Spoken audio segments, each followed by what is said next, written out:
If you are depressed, living in fear, or being oppressed by an institution or individual, call on Archangel Michael the way I told you to earlier. You will be guided in your sleep with exactly what actions you need to take the next day and in the forthcoming days. All it takes is a little faith. Sometimes I cannot understand people who do not believe in the angels and God the Creator. To me, this is nothing short of an affront and an insult, not only to the angels and God the Creator, but it also displays to me an unhealthy degree of arrogance towards the one who gave them life and everything in it, along with the protection and guidance of the angels.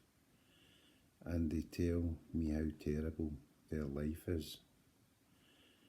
It is in my nature to put them at ease by imparting some of my knowledge on how to make their lives better.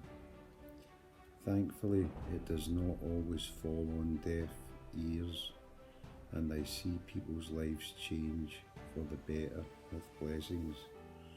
Also, as I mentioned earlier, in your spiritual awakening, you will find yourself on your own, but not lonely.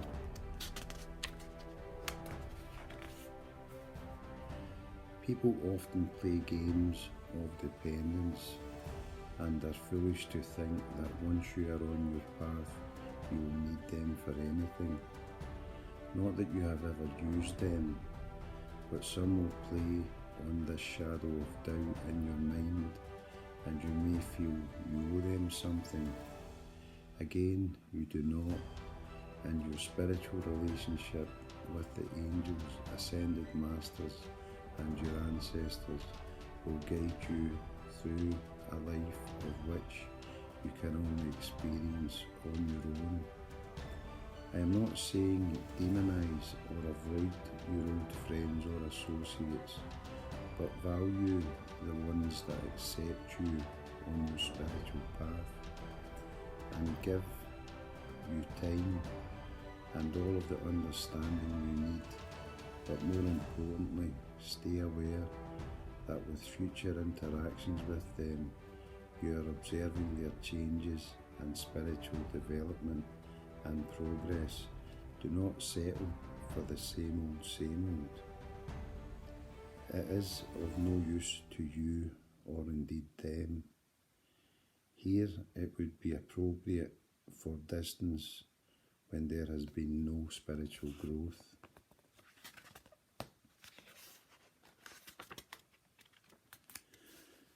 Some people just cannot stand to be on their own, and often the ones that are totally comfortable with it are called names and insulted. The simple approach and best way to deal with these low vibrational beings is this. The best answer I have ever heard about this is that if you're not good company for yourself, then you're not good company for anyone else. I just had a laugh to myself again there because of a real life situation at the beginning of my spiritual journey where I used that very line. Not to show off or act smart, but send the situation being judged back to the person who said it with a loving solution for them to help themselves. I am of the opinion that every day and everyone we meet has something to teach us, and that we in turn have also something to teach them. I have another theory of which I would like to share with you, again possibly controversial, but again in my opinion totally plausible.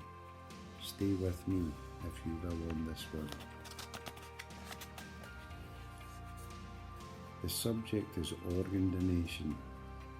and transplants thereof. Imagine, if you will, this tragic storyline of a mother of two children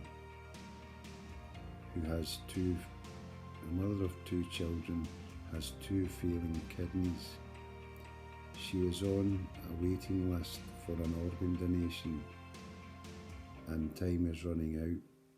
Then one day she gets the call that they have a possible transplant. Now turn your imagination to another mother with one daughter that she loves very much. Tragically, she is taken from her in a car accident. The girl that died in the car accident was around the same age of the mother of two that needed the organs. But currently, as I am aware of how it works, is that the organs are removed and donated, end of story. But what if the medical profession were to adopt this practice of introducing, in this story for example, the mother that lost her daughter in the car accident to the recipient of the organs? Do not ask me why, but I feel very strongly that the organ would not reject and live on in the mother of two. And as a blessed bonus, the mother who tragically lost her daughter would inherit another daughter and two grandchildren. I just feel that if this is not common or best practice, that it should be.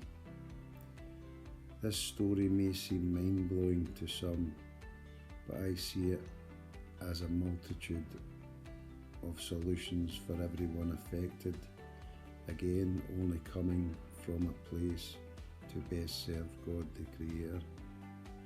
Because I am a firm believer that love is the highest power given to us on this planet. Everything else is just low vibrational or negative when it is in opposition to love. Of course, this is not a true story, but only an example of what I am trying to convey. Basically, I feel organs or any part of a person that has passed do not only offer the opportunity of prolonging life for someone, but also offer the opportunity to extend the family with love in an otherwise time of sorrow and sadness. I hope I did not lose you there and that you can understand the point I am trying to get across. Some people are of the opinion that they can sail through life totally irresponsible to not only themselves but in all of their life. But I am sure we can all bring to mind a time in our life when we have faced and had to deal with our karma. Again, my purpose is to help avoid having to deal with bad karma for the rest of your life.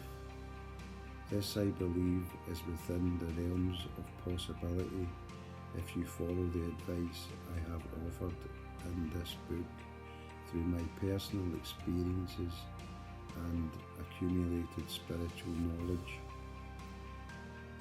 I have also, as you have read, offered my theories on how to escape karma itself with reference to the two types of incarnations mentioned. Later on, I will finish the book with my plausible theory on the whole cycle of life from when we die to when we are born and everything in between the two. Hence the title of the book, in case you were wondering, when at times I have went off on various tangents. At this point in the book, I am currently undecided how best to proceed. I know to some You may be totally intrigued to read on as you feel I am really helping you, or some of you, between reading the book to a point, have indeed practiced meditation and Google search the subjects I have mentioned. So for those that have, here I will list a few of my favourite and most accurate tarot readers and astrologers, which I refer to often in their respective YouTube channels, beginning with the astrologer Kelly Rosano, a very nice, upbeat, supportive and no-nonsense type of reader that tells you exactly how it is with the planets and your respective zodiac sign, covering things like your best days and energies to be aware of. To me, this is totally fascinating, not only because it lets me be privy to otherwise unknown knowledge, but this knowledge itself can be priceless when applied in your life moving forward.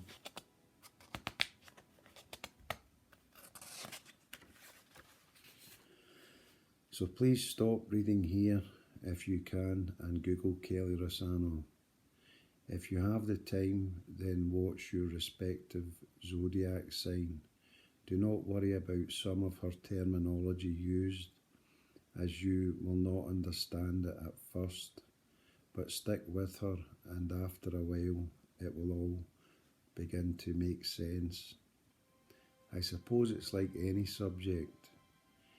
If you are just learning it, you may take a while or you may pick it up quickly.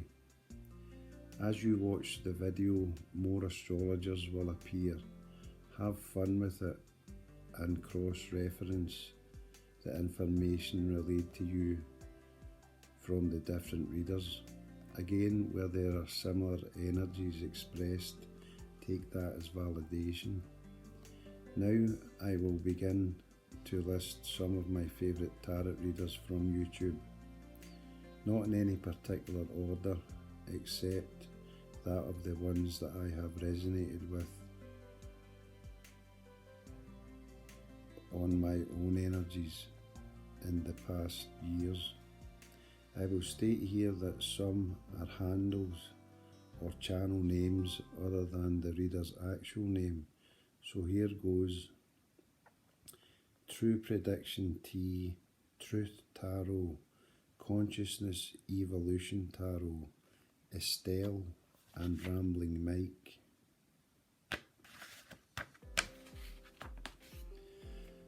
Some of who you will resonate with and some you just simply won't. Again, my thinking here, if a message is meant for you to hear from your guides, then you will hear it. You will often hear the readers tell you that the reading they are performing is a general going out to thousands of people, and that the messages conveyed by the reader may not resonate. But believe me when I tell you that when applied to your own life circumstances, you will know. You may also hear them say something that time is fluid, which is indeed meaning an energy or prediction from the reader may be presented in a time period but not come to pass until days, weeks, months or years later. And it is also worth noting here that outcomes can change because of your free will, and once you are armed with the knowledge from the reader, you can change the outcome. Let's say, for example, you were told that you were going to lose out on a business deal, and you choose not to invest in that particular business but chose another, and it resulted in a very happy outcome. Basically, what I am trying to convey here is that the tarot is a tool and has many ways of helping you negotiate through life every and all circumstances which could possibly arise, of which you may have to deal with. Again, to me, it is in the light and only offers nothing short of self-empowerment. Like I stated earlier in the book, from being at what I perceived in being rock bottom in my life was actually a catalyst for me reaching my spiritual top. It changed my attitude completely, and in doing so, released me from the shackles from where I was once bound. Was it easy? Not at the time, but in surrendering and on reflection, my only obstacle was myself. I took it to the wire, as some would say, where faced with nothing, I readily accepted, and in doing so, without resistance, received.